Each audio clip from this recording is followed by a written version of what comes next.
జై తెలంగాణ అందరికీ నమస్కారం.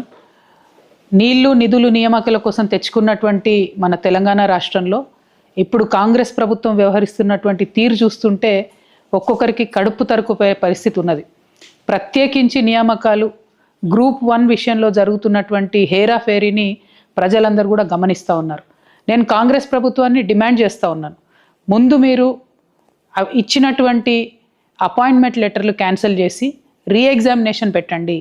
నిరుద్యోగులతోని మీరు కొట్లాటకు దిగొద్దు. మేము హెచ్చరిక చేస్తూ ఉన్నాం. ప్రిలిమినరీ పరీక్ష దగ్గర నుంచి మొదలు పెడితే మెయిన్స్ పరీక్ష వరకు కూడా అనేకమైనటువంటి తప్పులు మీరు చేశారు. అనేకమైనటువంటి అంశాలలో ల్యాప్సెస్ ఉన్నాయి.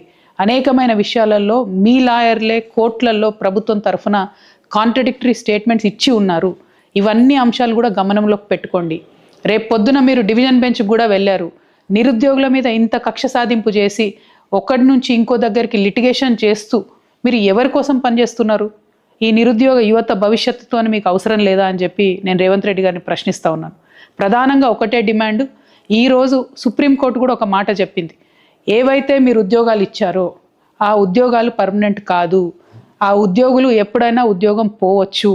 డివిజన్ బెంచ్ కానీ సుప్రీంకోర్టు కానీ పరీక్ష మళ్ళీ పెట్టమని చెప్తే మీరు ఇచ్చినటువంటి అపాయింట్మెంట్లు అన్నీ కూడా ఒక జోక్ లాగా తయారవుతాయి. టీఎస్పీఎస్సీ అనేటటువంటిది ఒక రాజ్యాంగబద్ధమైన సంస్థ.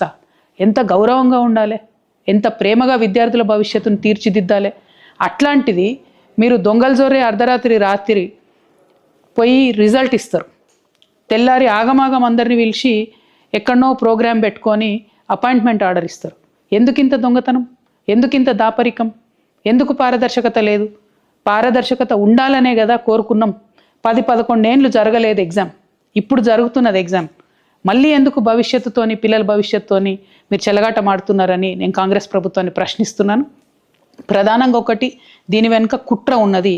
ఆ కుట్రలో భాగంగానే మీరు ఏవైతే మెయిన్స్ ఎగ్జామ్ పేపర్స్ ఉన్నాయో వాటిని డిస్పోజ్ చేసే ప్రయత్నం చేస్తున్నట్టుగా తెలిసింది. మేము ప్రభుత్వాన్ని హెచ్చరిక చేస్తూ ఉన్నాం. మీరు కనుక ఇది తేలకుండా డివిజన్ బెంచ్లో కానీ సుప్రీంకోర్టులో కానీ గ్రూప్ 1 విషయం తేలకుండా మెయిన్స్ పేపర్స్ డిస్పోజ్ చేస్తే టీఎస్పీఎస్సీని ఒక్క నిమిషం కూడా నడవనీయకుండా ప్రతిష్టంభన చేస్తాం, ఆక్యుపై చేసుకుంటాం టీఎస్పీఎస్సీ ఆఫీస్ అని చెప్పి నేను ప్రభుత్వాన్ని హెచ్చరిక చేస్తూ ఉన్నాను.